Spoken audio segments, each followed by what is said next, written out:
Welcome to the Badlands, a place I don't think I or anyone I'm going to talk to expected to be.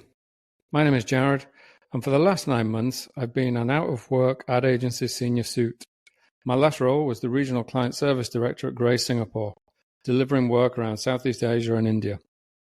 I returned to London last year, fully imagining I'd been in another agency fairly quickly, as had been the case over the last 2 decades, but not so much this time. So I found myself wandering the Badlands. In these 9 months, I've noticed a few odd things in our industry, and I've also noticed a surprising amount of ex-colleagues and clients all in a similar position to me. So I thought it might be helpful and maybe interesting to talk to some of these people, to see how they're doing, discover their experiences, understand what they're looking for, and maybe shine a light on them and their talents.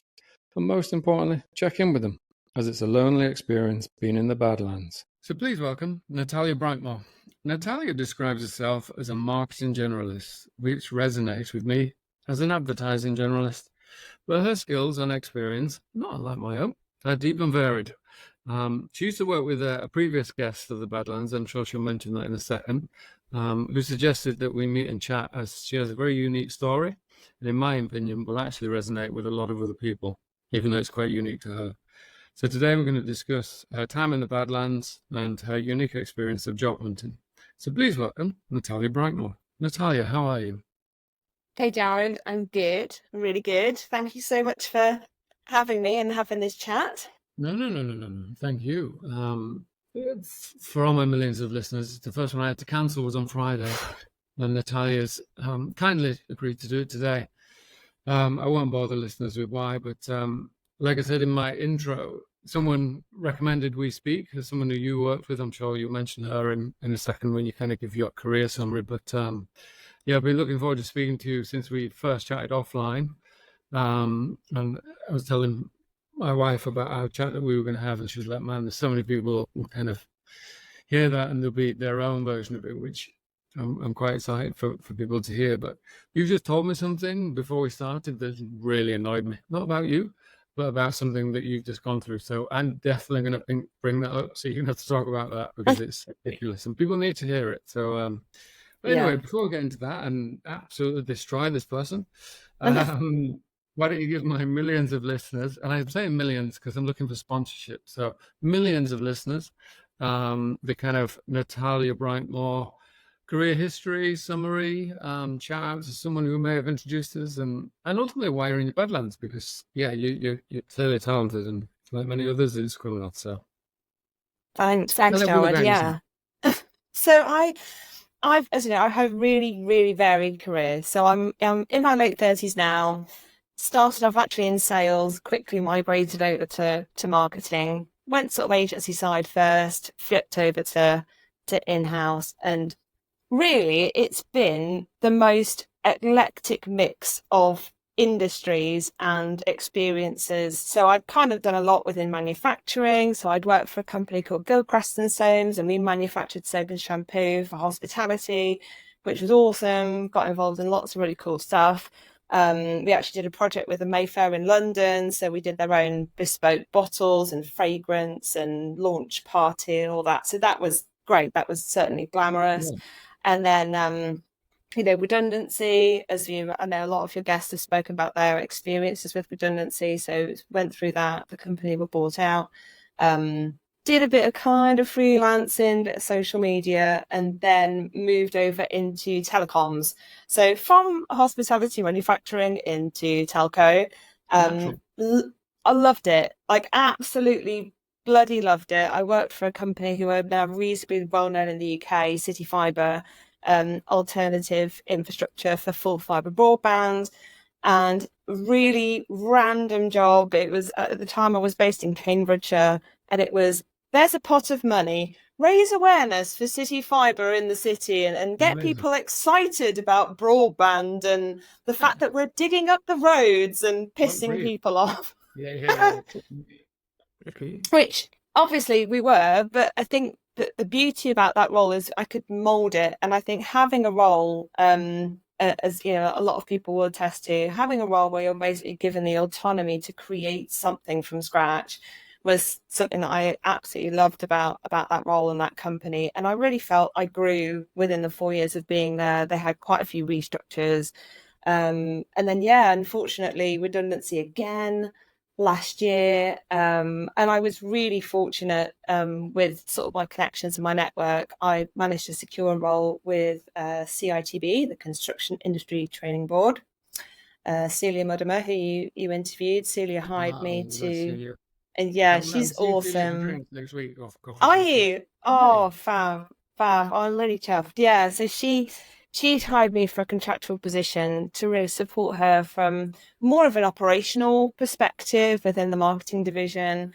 I know she was telling you, she's sort of going through sort of streamlining and ways of working, rules of engagement within the business. So my role was very much to sort of come in, really support her throughout that journey, which is very different, to what I'd done before, which was very much campaign based, strategic kind of stuff. Which I loved. So I kind of like the fact that I ticked the operational box, so to speak, and had that experience. And then, quickly moving on from there, I then went into the electric vehicles. Again, very, very different type of organization, global. And these guys had acquired an EV company. They bought this company, and they were essentially looking for, how do we strategically position this business within our wider portfolio? What does our strategy look like? How are we going to amalgamate? How are we going to, sort of put together a strategy that will align with the broader business? So that was very much my role, to sort of come in, troubleshoot, look at the value proposition, etc. And that finished in April, came out of that, and during the process, during the last year, I very unfortunately acquired a mobility issue, which I know obviously we'll chat about that. And it's really, it's kind of put thrown a grenade in terms of my career and kind of where things stand at the moment. So bringing us up to date, I'm freelancing, I guess. I'm supporting my partner. He has a web-based business. He develops websites, etc. MM&B Studios. So I'm supporting him from a kind of marketing and brand. There. I'll put a link to it. Don't you worry. That'd be awesome. Yeah. So we're sort of bringing that together, me from sort of marketing strategic kind of positioning, and him from a web design. So we'll see. But ultimately I could do with a, permanent job and certainly at the level that I was at. So it's challenging. It's a challenging time. Well, look, thank you for the career summary. Like I said, I love the kind of marketing generalist. Essentially, you've done lots of everything, and there's such value in that, because you can be an ultra specialist, and there's super value in that as well. But this notion of being able to go in and wherever and deal with whatever problem that an organization is facing, there's such value in that as well. So I'm stealing an advertising generalist as a catch-all for my approach to my own career. So thank you for that.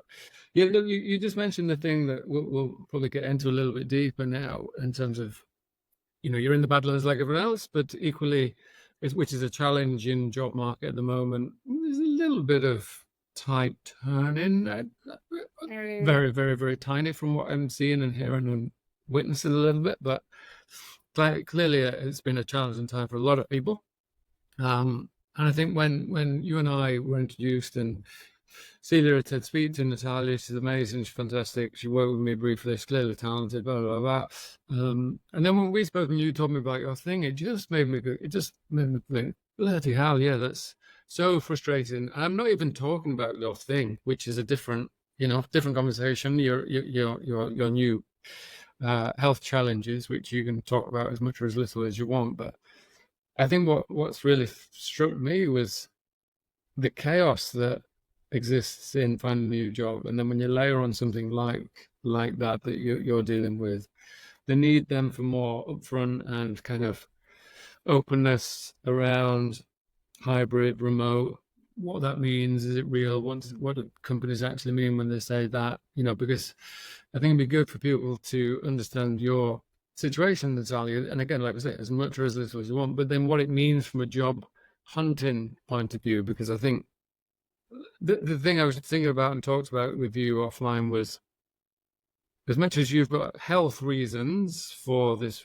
particular requirement of your own job hunt, there are many, many, many millions of people who are looking for a similar approach to their job hunt because of lots of other reasons that would require or be beneficial if they could work remotely full time or hybrid, which was genuinely, can you come to the office once a month or once a week or whatever it is that fits with that particular need. But I think there's a lot of, and I've seen a lot on LinkedIn and a lot of people commenting about it, this kind of a little bit of catfishing when it comes to job JDs posted, remote. And then when you get into, you go, remote, but you're in the office 4.5 days a week, but that afternoon you can work remote. Where that's not a remote job, is it? That's a nice little perk on a Friday afternoon. So I've just been a long way around there to saying, do you want to tell people as much or as little as you want, but then how it's affecting your job hunt? Yeah, sure. I mean, it was interesting because I'd listened to your episode with Rachel as well. And obviously, from her perspective, coming into the job market after a very, very, very long time of being in a role, immersed in a position, etc., and then all of a sudden, what being the job market has changed. It's evolved dramatically. Even from when prior to starting at City Fibre in 2018 to then 2023, it was just it was unbelievable, absolutely unbelievable how you actually secure a job. And now, I mean, it's very much a numbers game, which is kind of frustrating. And even, I've had a few interviews, and I'm really chuffed to have had a good number of interviews in the past few months. You're considered a win these days. Yeah. That's a massive. Did you get the job? No, that wasn't the point. I got the interview. That's the win these days. So it's almost like there is no formula. Is what I found. There is no exacting formula as to how you secure a position, and I've done what I think is the dreaded thing of selling myself on LinkedIn. If we cut that bit. The irony is most marketeers and ad agency folk that I'm speaking to hate having to do this for themselves. They're brilliant for doing it for brands and clients and customers. Terrible when it comes to their own promotion. So you're not alone. Well, there are certain things which I realise have to be done. You do need to promote yourself. You do need to put yourself up on various platforms. You do need to have those conversations. But because there isn't the formula that I can sort of see, it's very much a case of going, okay, well, today I'm going to make sure that my CV is updated across all of the job boards. And then tomorrow I'm going to reach out to all of my recruitment contacts. And then the next day I'm going to put a post on LinkedIn, or I'm going to, to sort of do whatever. And it becomes a very, very monotonous process very quickly. And you kind of feel like, am I doing the right thing? Am I not doing the right thing? And then you hear back from companies, and then you'll do the research, a bit more research on the companies. So think, well, who are they? Like, I don't know who these people are. Are they credible? How long are they going to be around for? And then to your point of the whole hybrid remote, which I think is probably one of the biggest challenges that people have nowadays. I know we touched upon this before we set up the recording around, people's lives and flexibility and what is going on for individuals in terms of whether they're carers or whether they have other commitments or whether they've, I had a few colleagues who had started jobs within COVID during the pandemic, and they were fully remote at that time. And then coming out of COVID, they were then told, oh, well, as of this date, you need to be in the office at least 2 days a week, and it will be the nearest office to where you're based. And for some people, that was like 2 hours away. Wow. So all of a sudden, it's a case of going, okay, well, we understand that we're transitioning and we're going back to the office, but actually, when you hired me, that wasn't the case, and But I suppose it's, you don't know what's going to happen, do you? Like, I didn't know, as in many others, that I was going to be made redundant and actually needing to go out there. And then on top of that, I massively empathize with people with health issues, and in a way that I never have as much before, because you're aware, aren't you? Like, we're all aware that everyone has different things going on in their lives, or we all go through ill health at some point, or someone who's close to us goes through something, and we need to be there to support them. And in my own situation, and I started to have an issue with my left ankle around a year ago.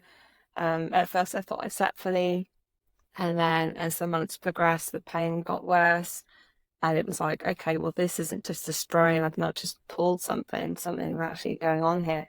And it actually took from the June 23 to March this year to actually get a formal diagnosis. Wow. And I unfortunately have a progressive mobility disorder, that I'm still, kind of coming to terms with in my head, that there are limitations at that, in terms of when I'm looking for the jobs. And again, going back to the whole hybrid, remote, all that kind of stuff, I'm needing a job that is more or less fully remote. And, I've interviewed for a company a month or so ago, global company, really awesome, like, marketing lead position. Kind of got through to the last two. And then I was having a conversation with the external HR guy, and he was saying, well, you do realise there was going to travel to Germany. And I thought,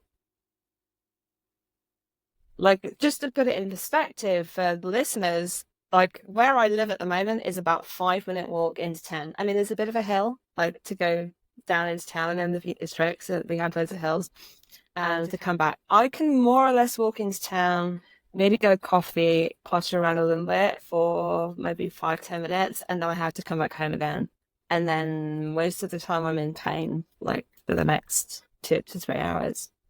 So to imagine then traveling to Germany. Yeah. Germany. A trip to the airport sounds like it'd be problematic at the moment. Yeah. And flights and all of that jazz. But I mean, the thing is, Joe, that was not that was not part of the role. Well, it was so. Firstly, thank you for sharing your health challenges. And you're right; these things come out of the blue more often than not, and it puts perspective on lots of things. And everyone's in the Badlands, and everyone in the Badlands has got their own shit going on, and you've got your own shit going on, which is slightly different to anyone else I've spoken to. Weirdly, then your job and experience has this extra layer, which is what intrigued me and made me think it was super useful for people to hear. I think one of the things that people might have been thinking, because it was when you told me that story initially, this was my first thought was, well, did they not say that? Or, did you know? Or, because everyone's just an arsehole, everyone's a cynic. And I was just like, did you not know? Clearly, you didn't. You're not a moral, clearly. And I think this is the thing that I wanted maybe is for us to discuss, for people to then think about, and equally for job posters, because I think where your challenge is at the moment is beyond your health challenges, which sounds like you can manage things. You've had to adjust your life to manage them, but you can equally still perform as a, super talented marketeer, as long as you don't have to go to Germany, right? As a terrible example. But even I think where I was super intrigued was your experience around seeing jobs listed. Obviously, then you have the layer of, well, that's a brilliant job that I can do. It's very an interesting company. Oh, they're talking about is remote or hybrid. And then when you start digging into that, that's where the wheels come off a lot for you, from what I understand. And equally, then sometimes the frustration kicks in when it says a good thing, and then actually when you get into the people conversation and talking to people, actually it's not the case. And that's the bit that I think is important to raise. This kind of the thing that you see people talking about on LinkedIn, particularly around salary and putting salaries out there so people know exactly what the salary is, which I agree. Yeah. It feels like from talking to you, and I've seen this a little bit before, this catfishing around hybrid or remote work. And then when you get into it, it's not at all. It's a Friday afternoon is remote. So well, that's just the nice thing to do. That's not a remote job. So I think it'd be good for you to maybe tell people about some of the things you've seen and noticed. And is it largely that it's not, there's a lack of honesty, or there's a lack of transparency around the wording remote or hybrid? Like, what are the things that you think everyone could do better? In the job posters, and because then there's a second part to our conversations we'll get into, which is then your experience of talking to people about your thing and your need and your particular situation, and when to bring that up, and some of the challenges you've already faced, and the thing you've just told me about offline, which has really annoyed me. Not about you, about someone's asked you to work with you, which has really pissed me off. I just realized that was the longest, most drawn out bollocks question ever. The question is, I'm clearly not Michael Parkinson. The question is, hybrid, remote, like, what are the differences, and what does it mean to you, the difference, and what are you then seeing from a jobs posting point of view when people talk about that? Is it the reality of what they mean by remote or hybrid in your experience? Jesus so Christ, I would say, no, it's awesome. I think, from what I've seen, hybrid 9 times out of 10 is 2 to 4 days in the office. So that and that's pretty consistent. And I'm talking about the main job boards there, so the Indeeds, the Reeds, etc. Remote. So obviously my situation and a lot of others out there, I look at remote, and I'll see remote, and it says, it'll have the job title remote underneath, and they think, yes, amazing. Yeah, dream. Look at the look at the job description, and then certainly on Indeed, at the bottom, it then says location, and sometimes it will say in the office, or location is, Oxford or wherever it might be. And then that could be the location of the company headquarters, or where the office is, right? And so no, absolutely. And then the thing, absolutely, we all need to be doing this anyway. If you're applying for a job, you need to be looking at what it is you're applying for. So of course, I'm reading through that. My mate sent one the other day, and I emailed him back then. I don't need a job that much. It was in Luton. I'm not. There is a lot of work. Luton and Slough. There are loads of jobs around there. But anyway, sorry, I interrupted you. Sorry. No. So obviously within the job description, you're then hunting. You're then going, right, remote, is it remote? And then 9 times out of 10, it will say, once in the office, 1 day a week in the office. And then obviously you're then hunting for where the office is. And if it doesn't say on the job description, you're then looking for the company name, doing a Google, where's their head office, etc. And 9 times out of 10, and obviously I don't know that a lot of roles are kind of London based. So you're thinking, well, I can't get to London 1 day a week from here.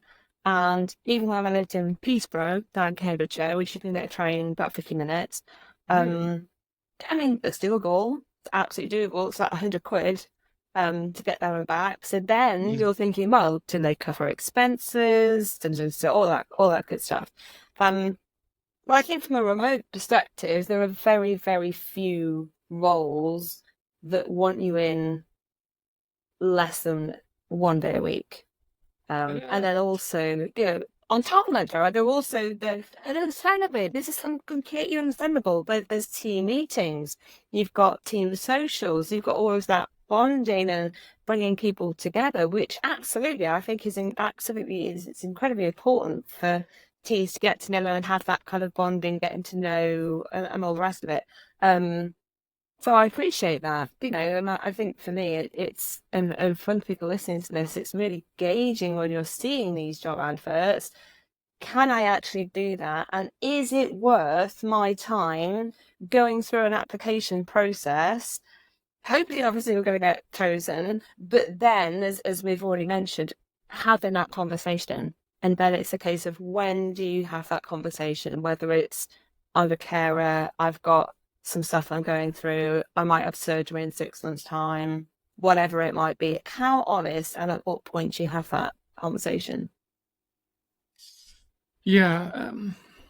So just on hybrid and remote, I think hybrid. I think to be fair, I'm playing devil's advocate, or my audience advocate, if that's a thing. Yeah, hybrid, that makes sense. It's like, yeah, most of it is in the office, but there is the ability for you to kind of work, at home or wherever you choose to on a day to a week, because we see the value in it as a company, blah, blah, blah. So that makes sense, right? I think you'd agree that hybrid as a title makes sense. As long as they're not taking the piss and it is the kind of Friday afternoons is hybrid. Well, that's not hybrid. And if you could choose which days, there's a hybrid should be a conversation about what's best for all parties, right? I think you'd agree with that. And then, yeah, yeah, absolutely. Remote, weirdly, it does sound, and my only experience with it during COVID, I was in Singapore in Kobe during COVID, and Singapore was incredibly strict. Lockdown was incredibly strict. Like no monkeying about. Like I could see all my friends back in London doing. It was you were at home, you weren't allowed outside essentially. And then after a certain amount of time, I noticed, well, my clients have gone back to India, or my boss is in Hawaii. It was literally the entire agency and client was functioning pretty much as normal, but we were all in different longitudes and latitudes. We're all in different places, literally dotted around the world in certain periods. And it had very little impact. There were different impacts around mental health and career development and nurturing your younger teams. There are different things like you've identified people who are social, and I do have a personal view of my ability to kind of nurture and grow teams, junior team members, if they're only just at home and they're not in meetings and they're not seeing how people operate through osmosis, learning through osmosis. So I think for me, there is value in getting together, which I know you agree with. Your particular circumstance means it'd be better if you didn't have to. So I think hybrid school, remote, I think we learned through COVID, a lot of businesses, short of you being in a business where your job requires you to physically do this thing at a particular location, which a lot of jobs do, right? You can't have a remote firefighter. The firefighter's got to go to the office and then go to the building. You can't do it virtually. Whereas I would hazard a guess that most marketing, advertising, things like that can be done pretty remotely, right? Because there isn't normally a physical output of the thing, the time, right? There's no thing that you make beyond the stuff that we put out into the world, largely in a digital sense these days. So from a remote point of view, are you seeing, it's clearly remote is the thing that you need and would be beneficial to you. Clearly in your job, you can do remotely. It's that the challenge is from a job posting point of view, kind of the honesty and the upfrontness around what remote is. So I think it'd be good for people listening to kind of look and check. And there needs to be people who are putting these jobs out. Just what does remote mean to you and your organization? I think if they started with that'd be an improvement. And being honest about it in the job spec. And then from your point of view, kind of remote, can I ask, are you looking for jobs in Spain, America, Australia, or are you still looking for working for companies based in the UK, but you want to carry out your tasks and roles remotely? Because it feels like two different things to me, right? You could work for a company remotely, as in the company's in America, but I work here, or you do your tasks remotely from the rest of the team. That's kind of the thing that you're needing and looking for, right? Yeah, I mean, I've always been really open about the direction my career goes in, because it wasn't like, and I suppose again, this could probably resonate with a lot of people, when I was obviously much younger, before uni or around uni, and I was thinking, what do I want to do for a career? And I didn't know, I didn't know, I honestly didn't know. I knew that I liked being, I like being social, I like developing relationships, all that good stuff. And And then things kind of evolved, and I'm now at a point where I'm like, I will say openly to recruiters, I don't actually mind too much what the industry is. I mean, there were certain things, from a moral kind of perspective, I mean, that I really wouldn't be interested in. But actually, I remember prior to starting at City Fiber, I wasn't interested in full band, full fumble and whatever, and the infrastructure that went into creating that. I was, oh no, that's not for me. And I'd say that role or that kind of company and being in that environment probably, that was amazing for my career and my confidence and my skill building and everything else. So now I'm at a stage where I'm thinking, I'm really open. I'm really open-minded. I've been looking into, I guess being like the age I am, like, I don't know loads about AI and all of the tech and all that really exciting, innovative stuff that's sort of coming through. So making a point of educating myself on all of that. And I was quite, I've utilized a bit of AI with my partner and the last role that I had just to kind of test the water a little bit. But I'm really open. And I think it's a good, in some cases you have to be, right? If you're especially if you have a health issue or you have other limitations around your job search, you almost need to be a little bit more kind of open-minded, and because you never know, you never know where it could take you. And I certainly didn't. I had no clue that I was going to do some of the really cool stuff I've gotten to do, and hope that I will continue to do. So, yeah, I think it's a case of being really open because everything is evolving so quickly, and where's it going to be in the next few years? Now it's AI, and what's it going to be then? So, yeah, no, for sure. Look, so I said before, I'm not Michael Parkinson, but you just gave me a brilliant segue from openness. You're talking about openness. The openness that you now have to have when you're talking to recruiters and headhunters, because as you mentioned, in the Badlands, there are a number of triggers number of levels we can be pulling on, right? There's your own networking, there's the headhunters, recruiters, there's your own LinkedIn search and Indeed and all that type of stuff.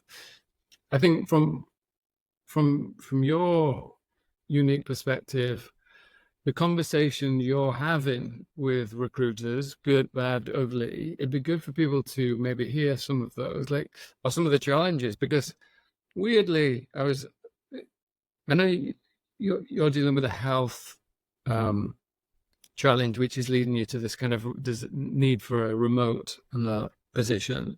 But I was thinking, if you're a new mum or you're coming back from maternity leave, I'm sure there'll be lots of people these days which would totally value utter remoteness if they could deliver their particular task remotely, right? Because as you get older, your kind of need states change and things like that. So, but from an openness point of view, have you found it hard to talk about this new need that you now have on top of all your other things in terms of what you're looking for jobs? And if so, what's your experience been like in talking to recruiters and headhunters and talent people? Because I know you told me, but I want people to hear it. It's because it's fucking incredible. It's been a combination of incredibly humbling to, on a very probably you just said that to me. Yeah, like Let's start with the good ones. I've got honestly the most wonderful, wonderful, wonderful network of recruiters who I have known and nurtured relationships with for goodness, well over 10 years.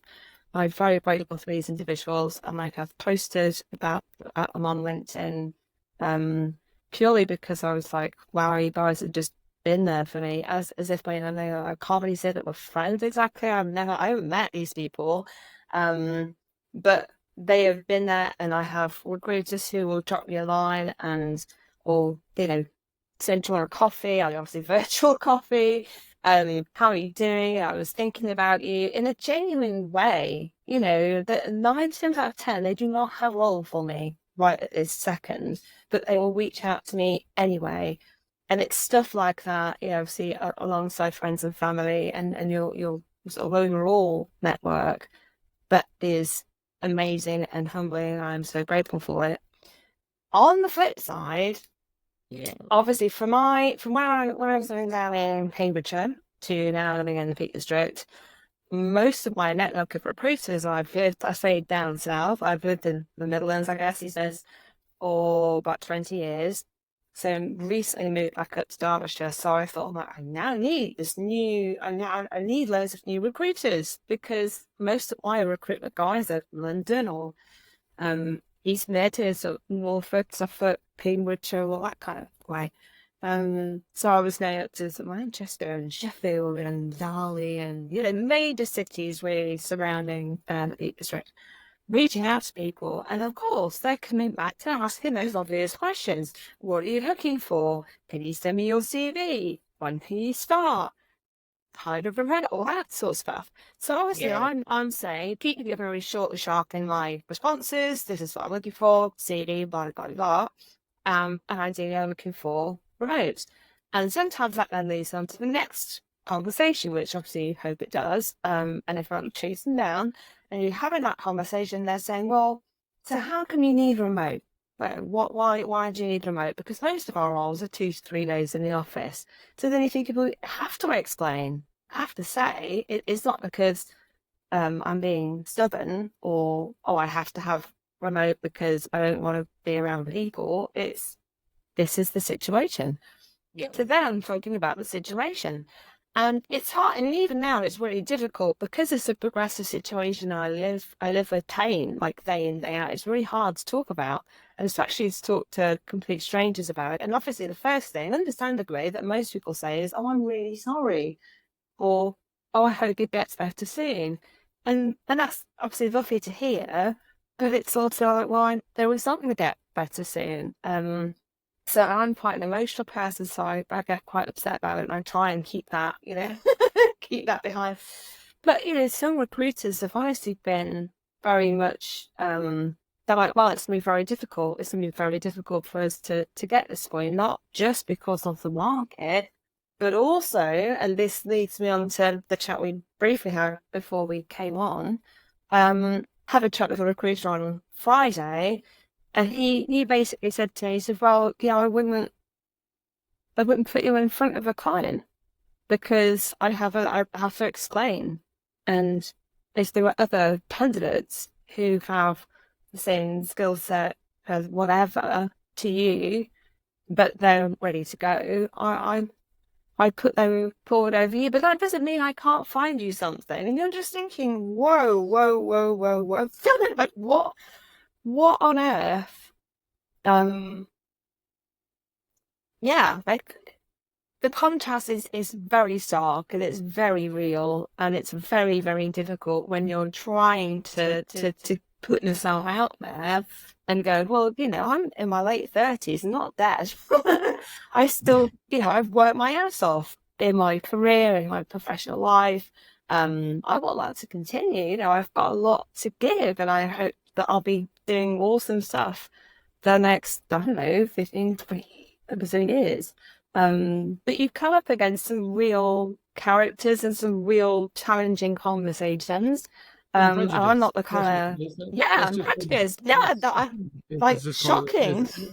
I'm pretty sure that's, illegal's maybe the wrong word, but that's discriminatory, right? I don't think you can not put someone forward for having a health issue, particularly if it was for a genuinely remote role, or I don't know. I guess I think one of the things, because it really pissed me off when you told me about that, and on one hand I was like, well, that person's got their own targets, they've got their own shit, blah, blah, and I get it, you get it. It's clearly an arsehole. This person's clearly an arsehole. But I was thinking, if you can't not put someone forward based on anything other than their ability to do the job, and if the job is remote, yes, it might require remote. It still might require getting together once a month, once every 2 weeks, or once a quarter. But that's on you to figure out if you wanted to take that on, Natalia. That's not on the person to dismiss you based on, well, that's going to be fucking bollocks. She's not going to do. I'm not going to put forward for that. What I mean? You need to be given the opportunity to figure that out, rather than just not even have the opportunity to begin with. And I think if what what worries me about your conversations that you're having, and I'm seeing it in other areas, is this kind of lack of, it's all very kind of black and white, CV equals no, or this person's slightly hard to deal with, no, as opposed to the conversation to be had with, if that recruiter can't be asked putting you in front of them because it's more headache and more time for that person to kind of sell you or upsell you or, explain. What they're doing there is just being shit at their job, but it's massively affecting you, because I'm sure if it was a remote job and, say there was once a month you had to go and do something, I guarantee most things can be dealt with if you have insensible conversations with sensible people, right? Even at a company level.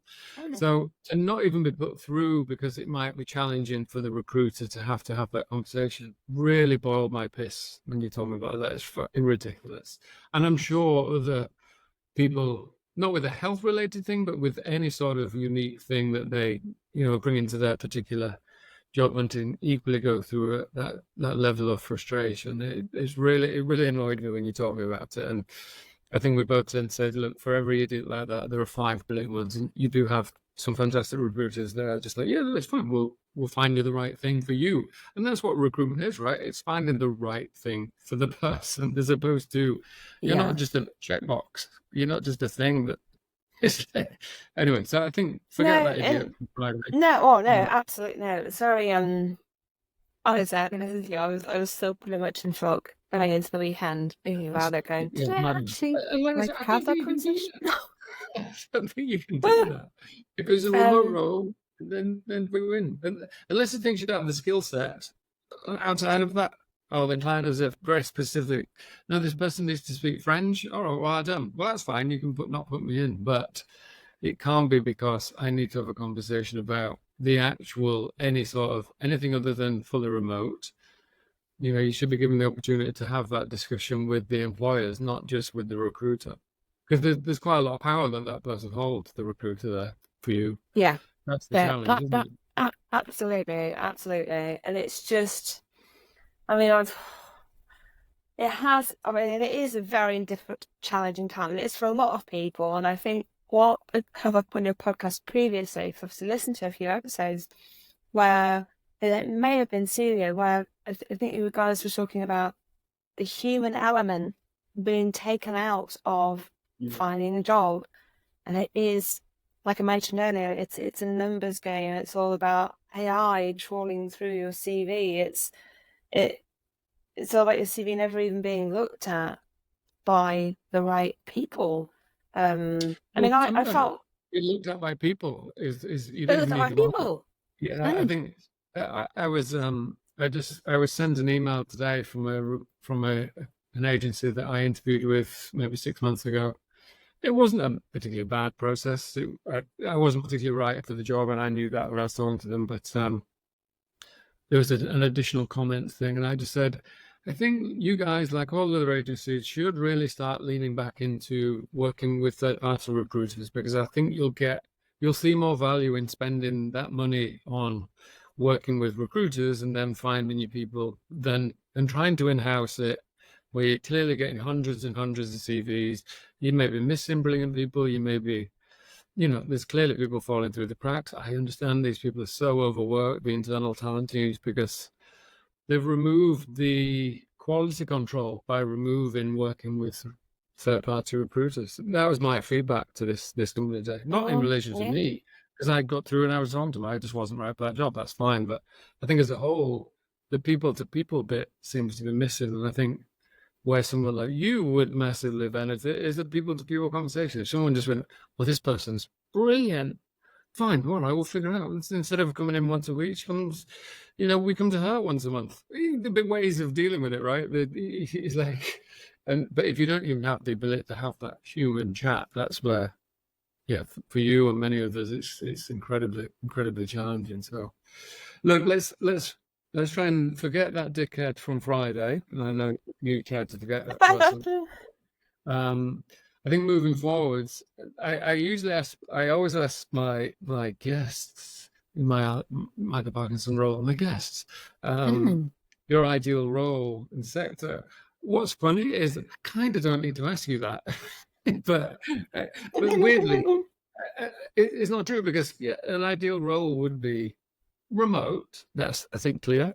But then I think it's still worth you putting out if you have any, because you know what, we're going to send it to them and we're going to ask all our combined contacts, do you know the person at this particular place or this particular sector? Because there's a person here who's going to work her socks off. Yes, she'll be doing it from the beauty of her nice house in the Dales, which might annoy people.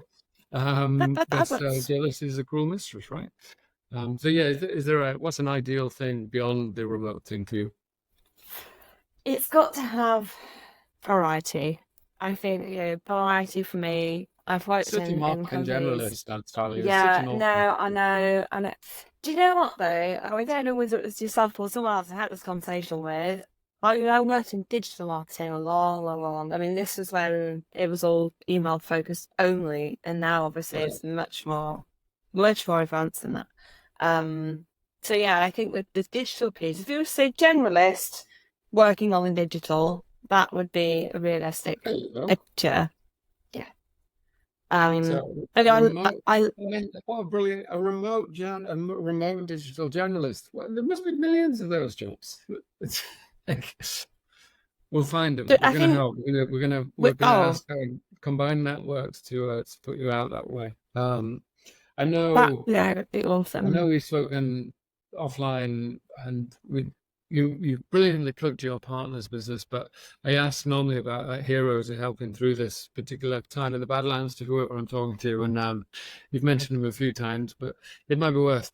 You can talk about him being a hero if you want, or you can just talk about the stuff you're doing with him and his particular business, because I know it all helps. So is he the hero? Awesome. He is fantastic, and we actually we knew each other from school, so it's back 20 odd years, and we got lost touch as such a big, and we've kind of been chatting online, and then we got together only about 6 months or so ago. So he has only known me in my current kind of state of health, which is awesome that he's taken me as sort of so that kind of that tells you something about kind of him and his how he is. So David's been running his own web design agency now for well over 4. I don't think he's ever had a real job. Like, I'll talk about you're implying that web is not a real job, which I know will disagree with.